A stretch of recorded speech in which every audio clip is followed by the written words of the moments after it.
À la une de l'actualité, ce dimanche, l'Église catholique appelle à des élections transparentes, crédibles et apaisées au soir du 22 novembre prochain. À travers un panel animé ce matin, la réflexion se mène autour de la contribution des citoyens pour la réussite de ce double scrutin. À suivre également dans ce journal le coaching, un nouveau métier pour motiver, pousser et accompagner les clients à réaliser leurs rêves. Faut-il y croire ou non? Explication dans un instant. Et puis l'addiction au téléphone portable, une menace pour les utilisateurs. Le smartphone est devenu la raison d'être de beaucoup de jeunes Burkinabés. Des journées entières à naviguer. Vous les verrez dans un instant. Mesdames et messieurs, merci de nous suivre. Des élections apaisées au Burkina Faso, c'est tout le vœu de l'Église catholique qui anime ce matin un panel public sous l'égide du CEPAFAR, le service pastoral pour la formation et l'accompagnement des responsables. La réflexion se mène sous l'angle de la contribution des citoyens burkinabés à un scrutin transparent, crédible et apaisé au soir du 22 novembre. Moussa Ouedraogo, ici à Kanana. Quelle contribution du citoyen burkinabé pour des élections apaisées? C'est la thématique au cœur de ce panel. Sur la table des échanges, des personnalités averties des questions électorales, Maître Ali de Ouedraogo, Newton Ahmed Bari et l'abbé Pascal Kolesnere.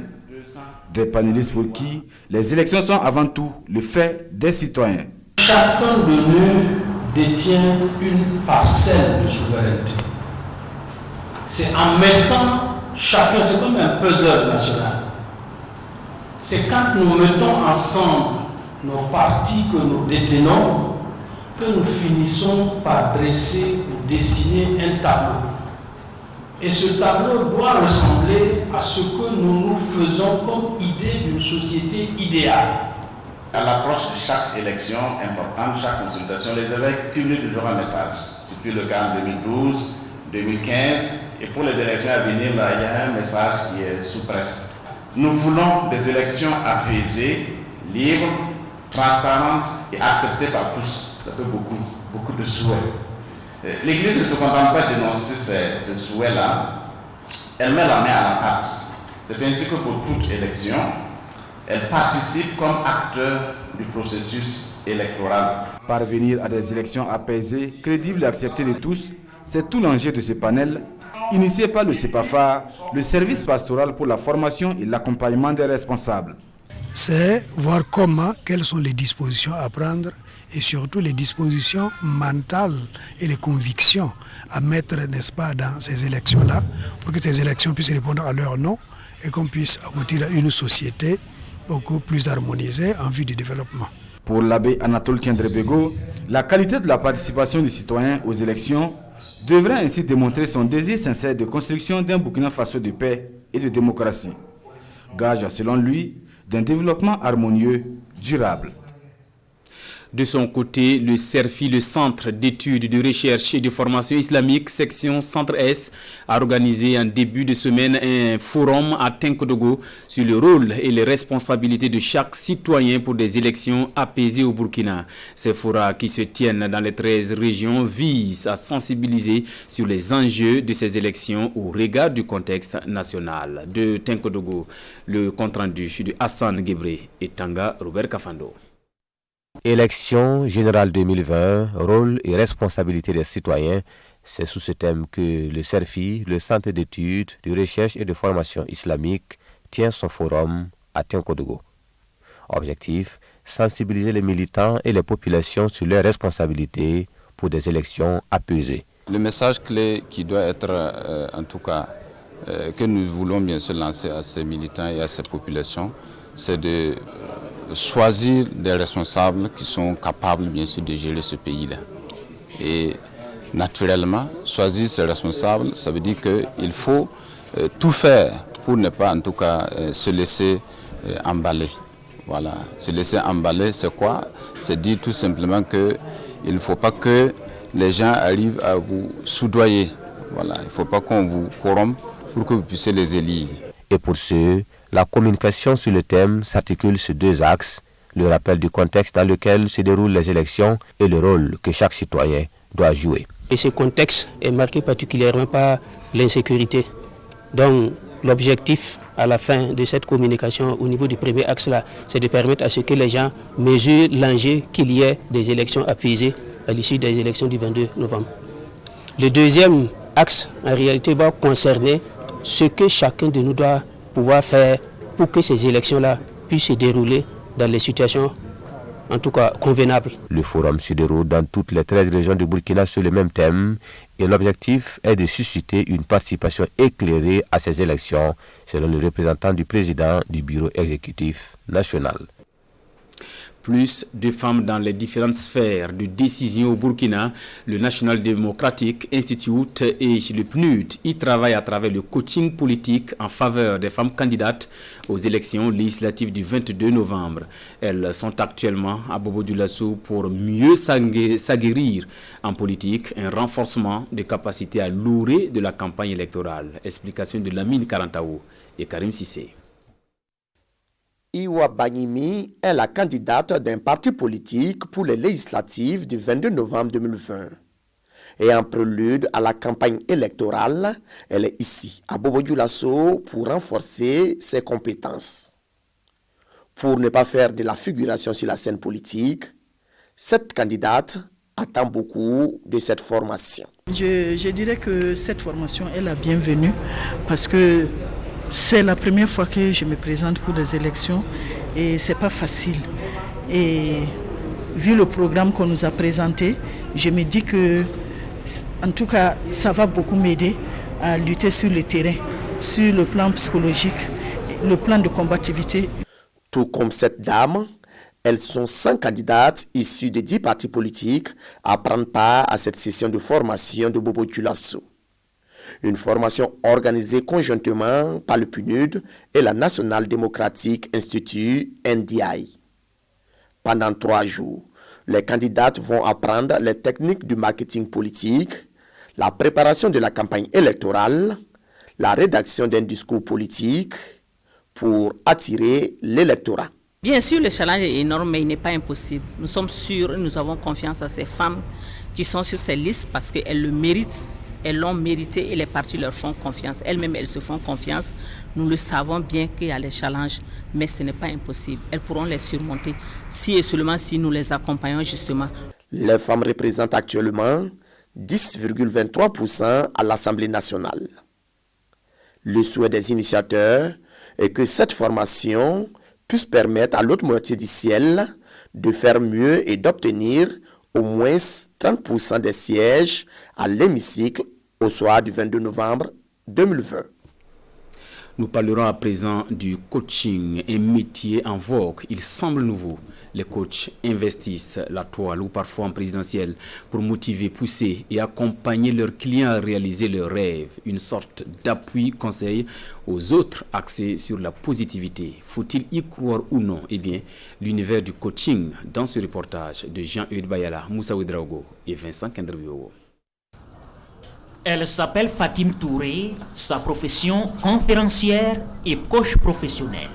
Le coaching, c'est l'accompagnement d'individus ou de groupes d'individus vers l'atteinte de leurs objectifs. Donc moi, j'accompagne des personnes seules ou des groupes de personnes en entreprise ou en dehors de l'entreprise pour atteindre leurs objectifs ou pour atteindre leur plein potentiel. Et on dit que le coach est un partenaire de réussite. Aujourd'hui, Fatim est sollicitée pour aider à l'orientation de jeunes diplômés à travers le coaching. On s'est rendu compte que le problème de l'orientation est vraiment criard au niveau des jeunes. Et pour cela, nous, on s'est dit qu'un coach est la personne la mieux indiquée pour guider ces élèves-là dans la démarche de connaissance de soi. Connaissance de soi, atteinte de ses objectifs. Ces termes sont courants dans le vocabulaire d'un coach, mais comment cela se réalise-t-il? On parle de techniques, d'outils, on parle d'exercices, de jeux pratiques, concrets que la personne fait et ensuite pour lesquels elle obtient des résultats et c'est sur ces résultats-là qui l'aident à atteindre ses objectifs. Donc c'est des techniques et des outils. C'est des questions simples, par exemple, quelles sont vos qualités et vos défauts? Individuellement, en groupe ou en entreprise, beaucoup font aujourd'hui recours au coach prêt à y mettre le prix pour un service qui ne serait ni du conseil ni de la formation. Le coach, lui, ne conseille pas, il vous accompagne, il vous pose les questions, vous définissez votre objectif ensemble et ensuite seulement il vous accompagne pour atteindre l'objectif que vous avez vous-même défini. Donc le coaching et le conseil, ce n'est pas le même métier. Le coaching, ce n'est pas aussi du mentorat. Le pouvoir que vous avez, c'est le maintenant. Donc quand on parle d'équilibre vie privée, vie professionnelle, il faut comprendre ce que c'est maintenant. Ezekiel Ouedraogo est l'une des grandes figures du coaching au Burkina Faso. Ici, il est en prestation pour une institution internationale qui voudrait rester discrète.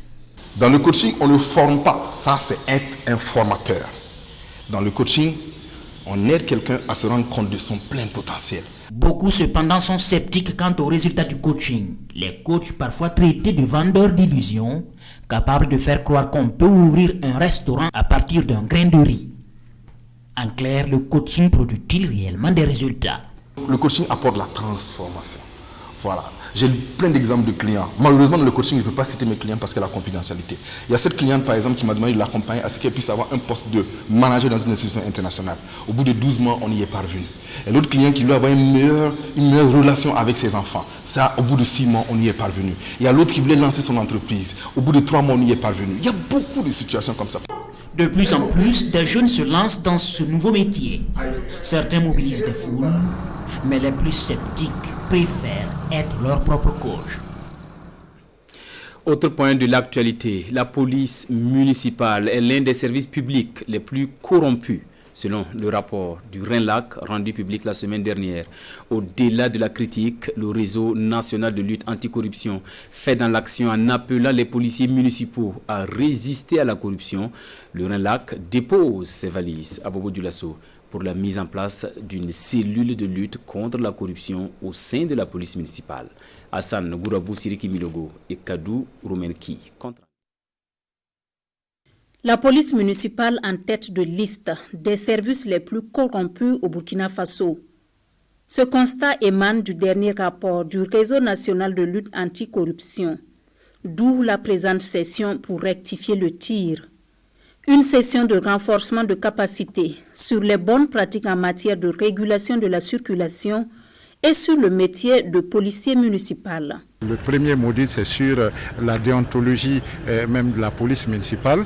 Donc ensuite, on va revenir sur la corruption, ses manifestations, causes et conséquences.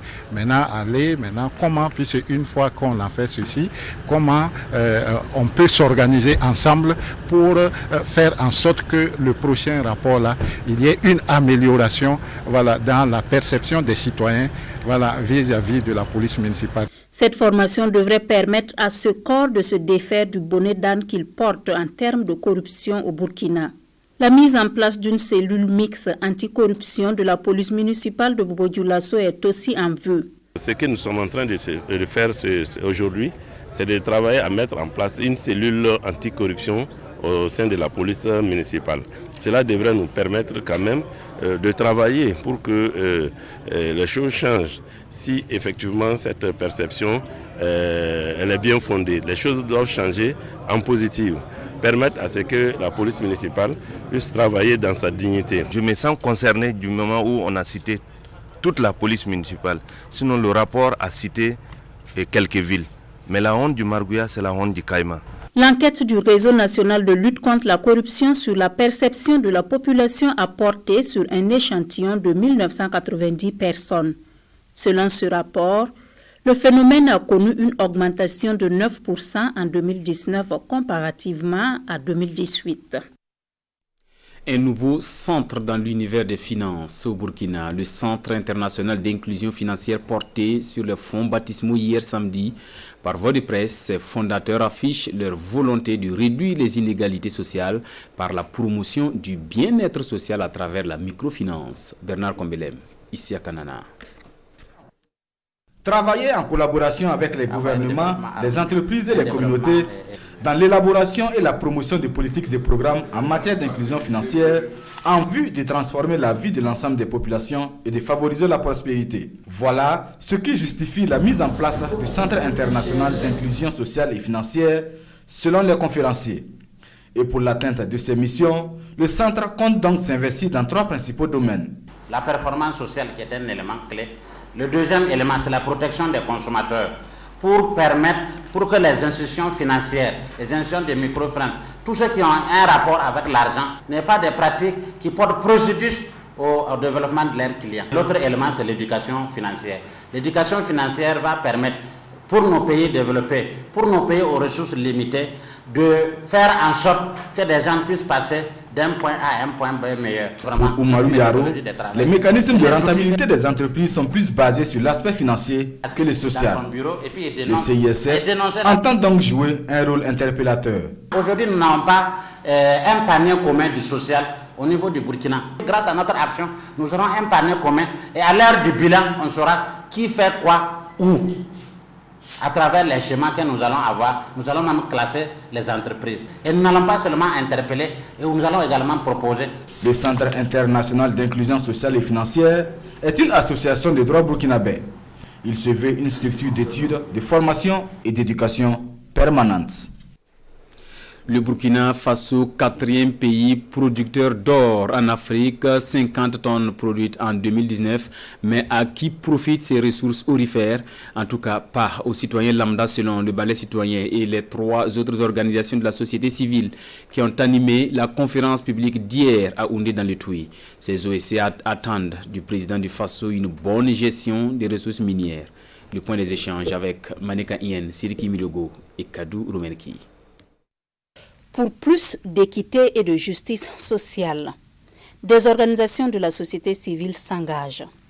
C'est à travers une campagne dénommée « Agir contre les inégalités » que le secrétariat permanent des ONG, l'Association des femmes juristes du Burkina Faso, la Confédération paysanne du Faso et le Balai citoyen interpellent le futur président du Faso pour une prise en compte des préoccupations de toutes les couches sociales dans son programme de développement. Faire du plaidoyer auprès des candidats à la présidentielle pour les inviter à inscrire dans leur programme politique la réduction des inégalités au Burkina Faso.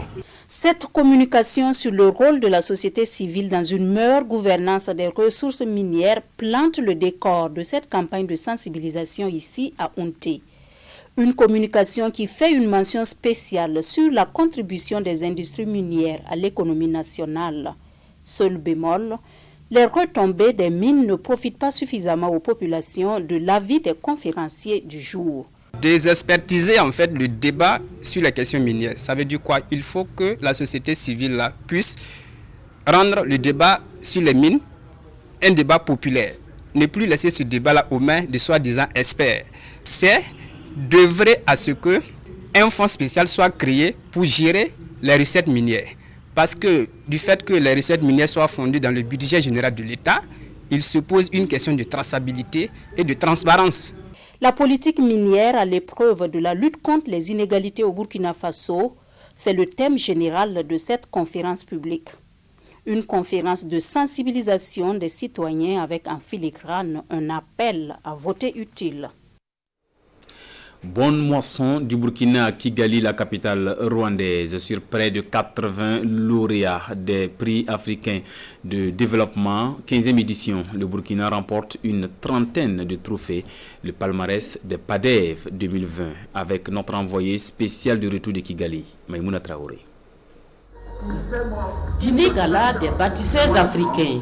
Les PADEV, les prix africains de développement Kigali 2020 récompensent les lauréats. Près de 80 personnes, physiques et morales, venues de 16 pays, reçoivent leurs trophées.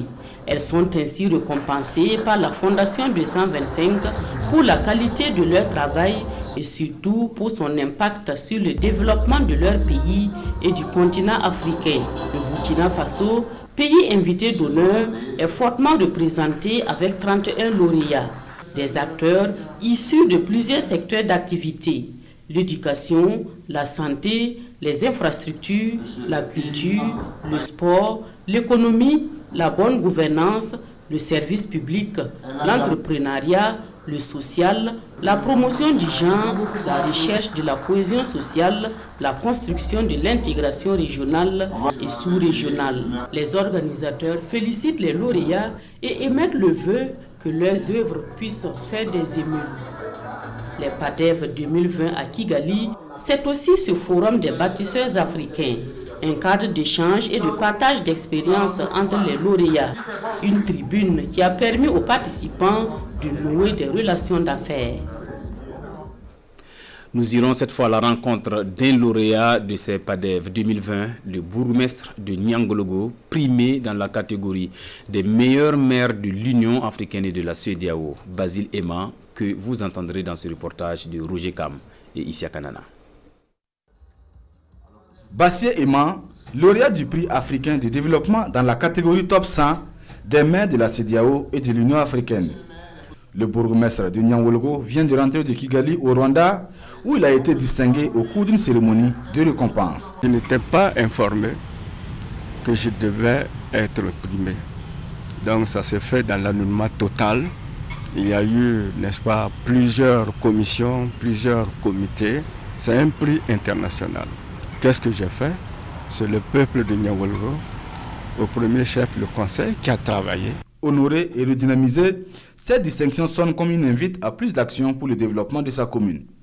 Son ambition fait de Nyangologo une ville moderne et un modèle de développement local. Et nous venons de constater à Kigali que, n'est-ce pas, il y a, n'est-ce pas, le travail, tout se fait en ligne. Et pour la collecte, nous allons développer, nous avons donc mis près de 3 millions pour établir le fichier et nous allons, n'est-ce pas, enregistrer, retenir et faire cotiser directement en ligne. Et j'ai pris des attaches à Kigali. Les gens sont prêts pour faire de Nyangologo une véritable vitrine. En attendant, Basile Ema dédie son trophée à ses collaborateurs et à toute la population de Nyangologo. Dans le registre éducation, 113 complexes scolaires réalisés par les partenaires chinois dans le cadre du projet de construction d'infrastructures d'éducation au Burkina. Li Yang, l'ambassadeur chinois, a officiellement remis les clés hier au ministre de tutelle, le professeur Stanislas Ouaro. La cérémonie s'est tenue à l'école du Mian dans la commune d'Arbolé. Au total, 339 salles de classe construites en vue de résorber le phénomène de classe sous paillotte et faciliter un meilleur accès à une éducation de qualité pour tous. Irénée Kaboré, Joseph Bambara.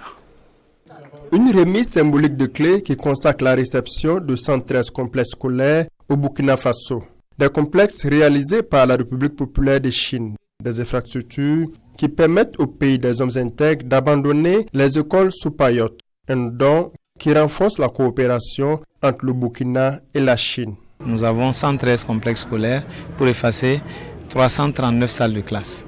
Mais c'est un symbole fort de la belle coopération qui existe entre nos deux pays, mais surtout de l'engagement du peuple chinois et de la République populaire de Chine à accompagner le président Roch Marc Christian Kaboré dans son engagement de faire de l'éducation le pilier de développement de notre pays. Ça témoigne, encore une fois, vraiment la très très bonne dynamique de nos relations bilatérales. On va toujours poursuivre notre travail, notre accompagnement dans cette lutte contre la pauvreté et aussi dans la résorption des classes sous paillotte. L'école de Mia dans la commune de Arbolé, qui abrite cette cérémonie, reçoit un bâtiment de 3 salles de classe, des latrines et un forage. On travaillait donc dans l'insécurité. À tout moment, on tuait donc des reptiles dans le coin.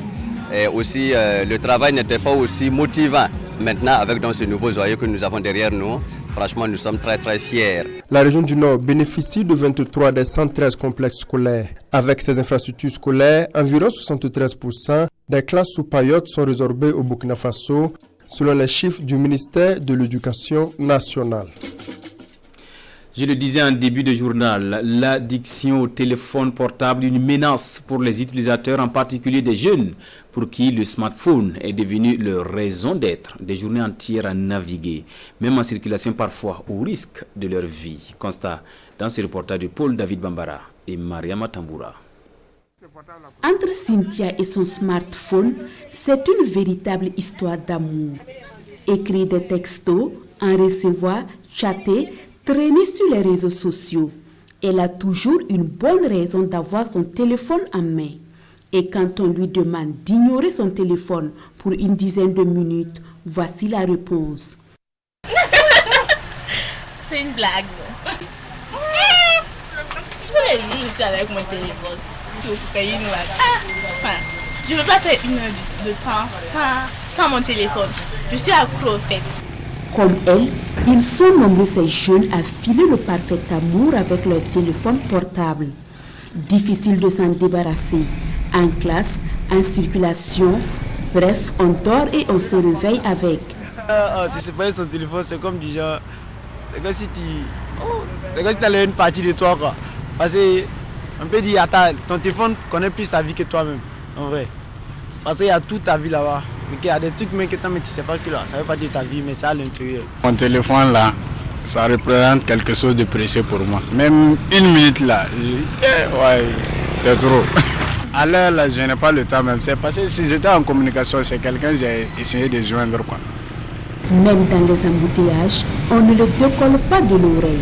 Phénomène de mode ou addiction, la question mérite d'être posée. Et l'alibi trouvé ici est que le téléphone portable rend plus performant. Aujourd'hui, personne ne peut se promener sans téléphone. Parce que, imaginons, je me promène sans téléphone et que j'ai un souci. Je suis obligée d'appeler à la maison. Si je n'ai rien sur moi, comment je vais faire? Ouais. Donc, ils seront même obligés, si le téléphone se gâte, de m'offrir un petit téléphone en attendant, avant d'arranger le grand téléphone. Et puis même s'ils ne veulent pas arranger le grand téléphone, mon argent de poche que je vais prendre là, je peux décider que non, je vais épargner quelques petits jetons. À la fin du mois, je vais utiliser ça pour épargner mon taxi. C'est tout. Comme je publie mes trucs, mes affiches et tout, j'essaie de causer certaines personnes aussi, pour essayer de développer ma carrière aussi là. Après, je suis tout implanté là-dessus. Mais actuellement, c'est les réseaux sociaux qui font évoluer certaines personnes. Ils font que là, on arrive à s'en sortir et tout. Donc, si tu ne sais pas de ça encore là, c'est comme si tu ne sais pas de ton avenir, quoi. Avec la technologie, là, le téléphone, là, ça me sert à faire plusieurs choses. C'est-à-dire, il y a les cours. Même je suis venu pour un concours, là. Donc, il y a la liste de la répartition des concours, là, ici. Donc, c'est à travers ça que je me débrouille pour composer.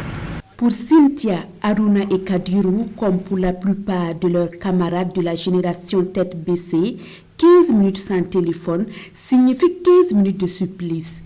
Et plus qu'un outil de communication, le smartphone devient alors une drogue. Une drogue qui renferme souvent des pièges et tous le reconnaissent d'ailleurs. Il y a certains sites sur Internet, c'est pas protégé. Genre, on peut se permettre de rentrer dans ces sites sans aucun problème. Et en voyant certains trucs se faire sur les réseaux sociaux là, on est tenté quoi. On se dit que non, que c'est normal, vu que c'est sur les réseaux sociaux, on est à court, on se dit que non, que c'est normal. Donc on essaye de faire la chose. Et pourtant non, c'est pas ça. C'est pour ça aujourd'hui, il y a certaines choses qui se passent dans le pays, c'est pas normal. C'est à cause des réseaux sociaux, en fait, on peut dire ça. Puisqu'ils le voient, ils voient ça sur les réseaux sociaux. Ils se disent que non, voilà, ça se fait. Donc on va essayer. Consulter les réseaux sociaux, faire des selfies et gérer des affaires, autant de raisons pour justifier la dépendance au téléphone portable. Des études ont révélé que des personnes ressentent une réelle souffrance lorsqu'elles sont séparées de leur smartphone. C'est une maladie, la nomophobie. Le diagnostic est souffrir de ne pas avoir son téléphone portable à portée de main, donc la peur d'en être séparé. Merci. Un reportage signé Mariama Tamboura. À l'international, Donald Trump est en retard dans les sondages de la présidentielle face au démocrate Joe Biden. Trump doit aussi faire face à la colère des femmes, de certaines femmes qui ont rejoint l'organisation américaine March On pour dire non à certaines de ses décisions. Regardez. Alors que plusieurs milliers d'Américains participaient samedi à la marche des femmes 2020 dans tout le pays, un petit groupe de manifestants s'est rassemblé devant la Cour suprême à Washington pour afficher leur soutien à Amy Coney Barrett, la nouvelle juge désignée par Donald Trump. La nomination de cette conservatrice et fervente catholique est très controversée, mais ses soutiens assurent qu'elle restera impartiale. Il y a des millions de femmes dans ce pays, des femmes comme moi et mon organisation, qui croient en la Constitution et veulent une Cour suprême composée de juges qui respectent la loi et non pas qui font la loi. Et c'est ce qu'Amy Coney Barrett s'est engagée à faire. Mais pour les manifestants de la marche des femmes, la nomination de la juge conservatrice pourrait entraîner un recul des droits des femmes et du droit à l'avortement. Je respecte Amy Coney Barrett en tant que femme, mais le dernier souhait de l'ancienne juge suprême, Ruth Bader Ginsburg, était d'attendre les élections avant de nommer un nouveau juge. Je pense que c'est ce que nous devons faire. C'est ce à quoi doit ressembler la justice et le progrès. L'administration Obama l'avait fait, et c'est exactement ce qui doit se passer ici. Des marches des femmes ont été organisées partout dans le pays pour rappeler notamment à voter contre Donald Trump le 3 novembre. Le vote préliminaire sur la nomination d'Amy Coney Barrett aura lieu le 22 octobre au Sénat. Voilà pour l'essentiel de l'actualité ce dimanche. Merci de la fidélité au programme de la télévision du Burkina. À bientôt.